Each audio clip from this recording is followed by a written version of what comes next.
श्री गरुड़ पुराण का चौथे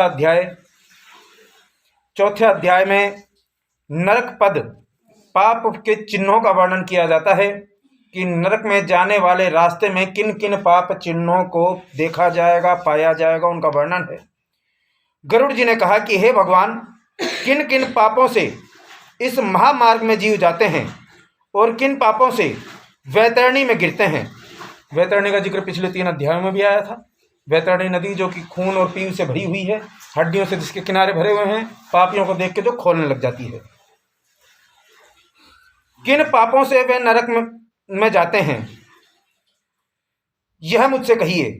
तब श्री भगवान ने कहा कि जो मनुष्य सदा अशुभ कर्मों में लगे रहते हैं तथा शुभ कर्म से दूर रहते हैं, वे एक नरक से दूसरे नरक में और एक दुख से दूसरे दुख और एक भय से दूसरे भय को प्राप्त होते हैं।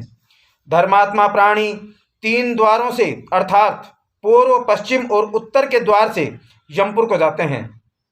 दूसरे अध्याय में वर्णन था कि यमलोक के 4 द्वार हैं, दक्षिण द्वार का वर्णन है। तो जो धर्मात्मा प्राणी होते हैं वो उत्तर, पश्चिम और पूर्व के द्वार से जाते हैं, बाकी दक्षिण के द्वार से जाते हैं। पापी पुरुष केवल दक्षिण के द्वार से ही यमपुर को जाते हैं। उनको मैं तुमसे कहता हूं, सुनो। दक्षिण द्वार के मार्ग में महादुख को देने वाली वैतरणी नदी है, उसमें जो पापी जाते हैं उनका वर्णन कहता हूं, सुनो। दक्षिण द्वार के मार्ग में महादुख देने वाली वैतरणी नदी है। ब्राह्मण को मारने वाले, गऊ को मारने वाले, बालक वध करने वाले, स्त्री को मारने वाले, गर्भ पतन करने वाले और गुप्त पापों को करने वाले वैतरणी को जाते हैं। गुरु के द्रव्य को यानी गुरु की दक्षिणा को, देवता के द्रव्य को तथा स्त्री के द्रव्य को, बालक के द्रव्य को जो हरण करते हैं। बच्चों से पैसे नहीं खोसने चाहिए, ऊपर वाला सब देखता है। बच्चा तो कुछ ना कर पाए मगर हिसाब तो हो जाता है। कल भी आया था कि मांगने वाले वहां मांगते हैं कि वाह, मैंने तो इतने दिनों बाद देखा है, धन नहीं है तो मांस का पिंड दे। बालक के द्रव्य को हरण करते हैं, जो ऋण लेकर नहीं देते, विश्वासघात करते हैं और जो अन्न में विष मिलाकर खाने को देते हैं, दूसरे के दोष को ग्रहण करने वाले, गुण को छिपाने वाले, गुणवानों से ईर्ष्या करने वाले, नीच की संगति करने वाले, सत्संगति से दूर रहने वाले, तीर्थों की, सज्जनों की, शुभ कर्मों की, गुरु और देवताओं की निंदा करने वाले, पुराण, वेद, मीमांसा, न्याय, वेदांत आदि शास्त्रों पर दोष देने वाले,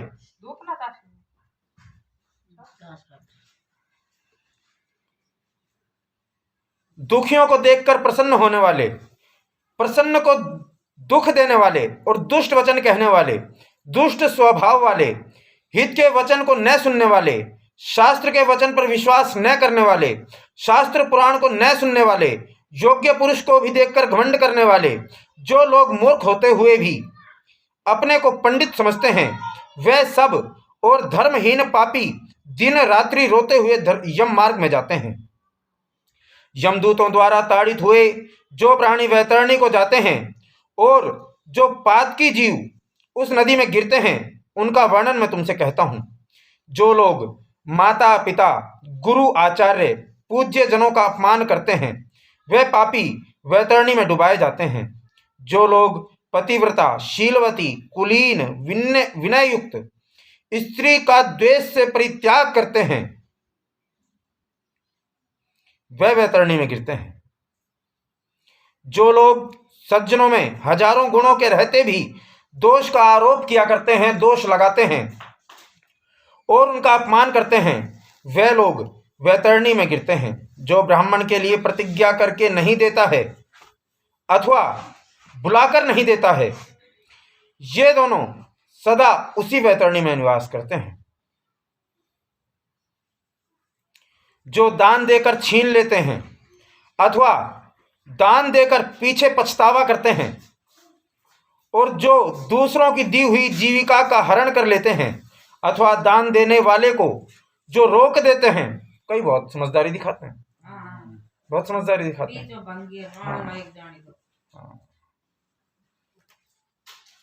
वे वैतरणी में गिरते हैं जो यज्ञ को विध्वंस करने वाले हैं, जो कथाओं में विघ्न करने वाले हैं, जो खेत की सीमा को तथा गाय की चरने की भूमि को जोत लेते हैं। वे सदा उसमें वास करते हैं। किसमें? वैतरणी में। कहीं सोचो ना कि वो गोचर भूमि में खेत में वास करते हैं, वो वैतरणी में वास करते हैं। गुड़, चीनी, शहद, मिठाई, घी, दूध, लवण यानी कि नमक आदि को बेचने और वेद में कहे यज्ञ के अतिरिक्त अपने लिए पशुओं को मारने वाला, ब्राह्मण के क्रम से भ्रष्ट, मांस खाने वाला, मदिरा पीने वाला, निरंकुश स्वभाव वाला, शास्त्र के अध्ययन से रहित, जो शूद्र वेद के अक्षर को पढ़ता है और कपिला गौ का दूध पीता है, जनेऊ धारण करता है और ब्राह्मणी का पति होता है, जो राजा की स्त्री की इच्छा करता है, जो पराई स्त्री का हरण करता है, जो कन्याओं से भोग करता है और पतिव्रता स्त्रियों से छल करता है। इस प्रकार जो लोग अत्यंत निषिद्ध आचरण को निर्भय हो करते हैं और शास्त्र में निहित आचरण का त्याग करते हैं, वे पापी वैतरणी में गिरते हैं। इन मार्गों को लांघ कर पापी यमलोक को जाते हैं। फिर यम की आज्ञा को पाकर वे यमदूत उनको वैतरणी में डालते हैं। हे गरुड़, सब नरकों में मुख्य जो 21 नरक हैं, जिनके कल नाम बताए थे, उनमें सबसे अधिक पीड़ा देने वाली वैतरणी में पापियों को यमदूत यम की आज्ञा से डालते हैं। जिसने काली गौ नहीं दान की है और औधर्व देहिक क्रिया जिन्होंने नहीं की है, वे प्राणी उन नरकों में कठिन दुख को भोगकर उस वैतरणी में किनारे उत्पन्न वृक्षों पर जाते हैं। झूठी गवाही देने वाले, झूठे धर्म का आचरण करने वाले, छल से धन इकट्ठा करने वाले और चोर की वृत्ति से जीविका करने वाले, ऊंचे वृक्षों को काटने वाले, वन बगीचा या फुलवारी को नष्ट करने वाले, व्रत तीर्थों के त्यागी, विधवा के सील को नष्ट करने वाले और जो स्त्रियां अपने पति में दोष देखकर दूसरे पुरुष का ध्यान मन में करती हैं, ऐसे सब पापी सेमल के वृक्ष में अनेक प्रकार की यातना भोगते हैं। कल पिछला अध्याय बताया था, सेमल के वृक्ष पर उल्टा लटकाया जाता है, जिसके नीचे अग्नि जलती है। उस वृक्ष पर लटके हुए पापी ताड़ना किए जाने पर जब गिरते हैं, दूत उनको नरक में डालते हैं। उन नरकों में जो गिराए जाते हैं, उनके पापों को मैं तुमसे कहता हूं।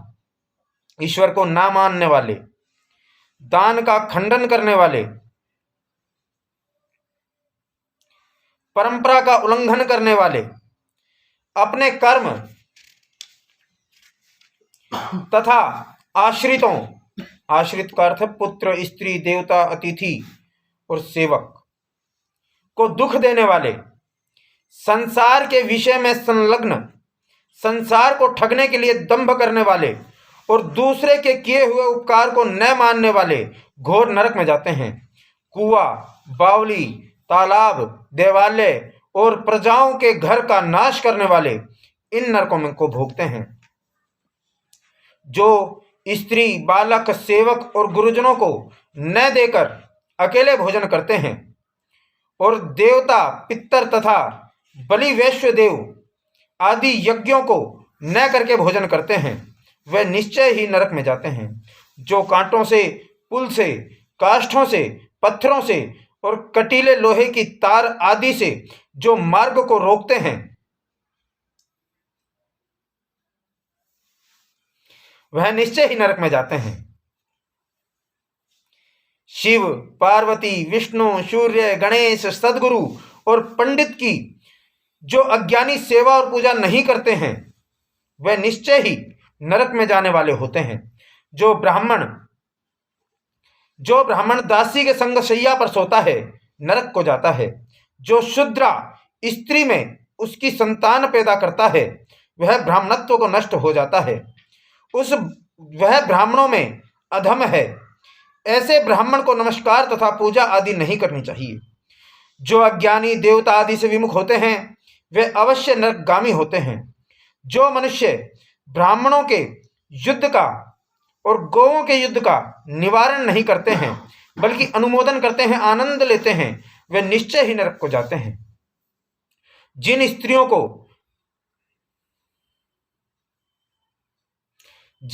को पति ही एक शरण है, ऐसी स्त्री के पास ऋतु काल में भी वैर से यदि उसका पति नहीं रहता है तो वह अवश्य ही नरक को भोगता है। जो काम से अंधे होकर रजस्वला स्त्री से भोग करते हैं और पर्व में तथा जल में या नदी में अथवा श्राद्ध के दिन जो स्त्री में गमन करते हैं वे निश्चय ही नरक को जाते हैं।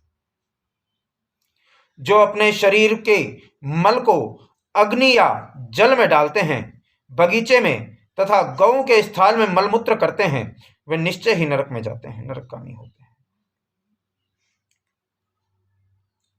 समुद्र तो खारा होता है जी, समुद्र का तो स्वभाव है खारा होना, मगर आजकल एक वाटर पार्क और चल रहा है। वाटर पार्क में खारा पानी नहीं भरा जाता, वाटर पार्क में मीठा पानी भरा जाता है, मगर जब जाते हैं ना 2-4 दिन आदमी तो वो खारा हो जाता है। कभी देखा है कोई व्यक्ति लघु शंका करने के लिए वाटर पार्क से निकल के गया हो? शास्त्र मना करता है कि जल में गोचर भूमि पे मलमूत्र का त्याग नहीं करना चाहिए। चमड़े को बेचने वाला वैश्य, चमड़ा बेचना जिसका कर्म है उसके लिए तो वो कर्म है, मगर चमड़ा बेचने वाला वैश्य, वैश्य कहते हैं बनिए को। चमड़ा बेचने वाला वैश्य, चरित्र को बेचने वाली स्त्री और विष को बेचने वाला निश्चय ही नरक को जाता है।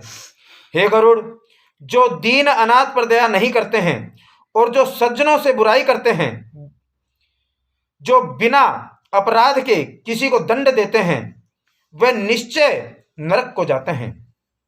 देखो हमारे कानून में एक चीज है कि 10 अपराधी छूट जाओ, 10 अपराधी छूट जाओ, उन्हें सजा मत हो, मगर एक निरपराध को सजा नहीं होनी चाहिए। जिसने कोई गलती नहीं करी उसे सजा नहीं होनी चाहिए। निरपराध जिसने अपराध किया वो 4 छूट जाओ भले, कोई दिक्कत नहीं है। वो बात शास्त्र भी कह रहा है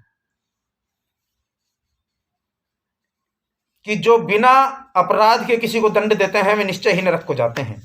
आशा से युक्त घर में आए हुए याचक ब्राह्मण को रसोई तैयार होने पर भी भोजन नहीं देते हैं। रसोई तैयार होने पर भी भोजन नहीं देते हैं। रसोई तैयार ही नहीं जब तो बात अलग है कि जब भी भोजन ही तैयार नहीं हुआ और रसोई तैयार है फिर कहते कि बाबा ये भी साग ना बने उसे, वो गलत है।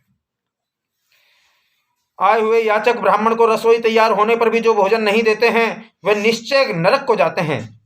सब जीवों में अविश्वास करने वाले और दया न करने वाले, सकल प्राणियों के संग कुटिलता करने वाले निश्चय नरक को जाने वाले होते हैं।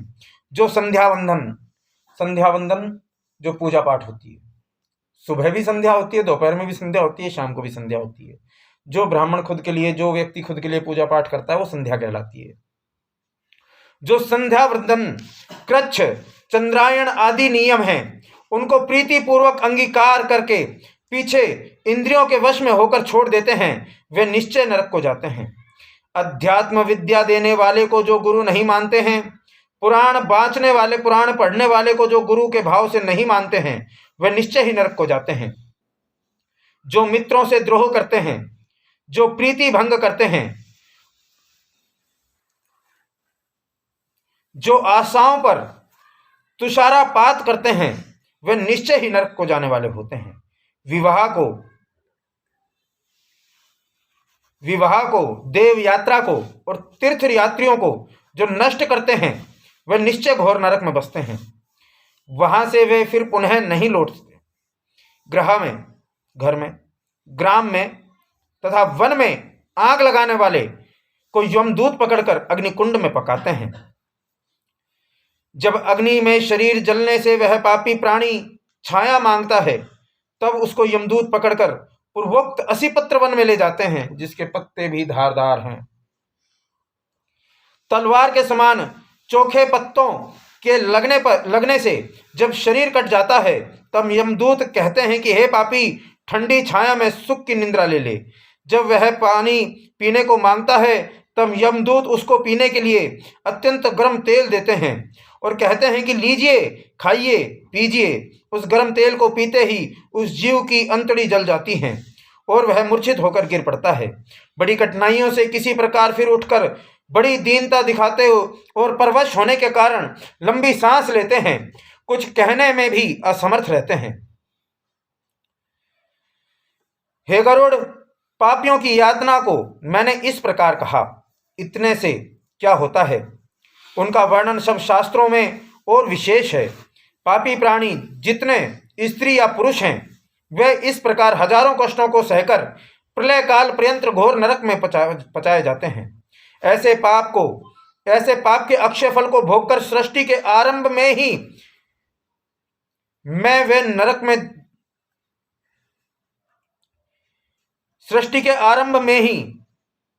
नरक ही में वे जन्म लेते हैं, अर्थात नरक में रहने वाला शरीर उन्हें मिलता है।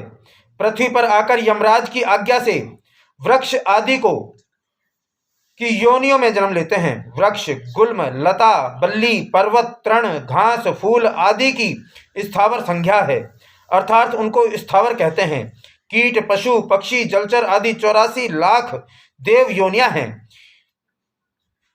जिनमें भ्रमण करके मनुष्य का शरीर मिलता है।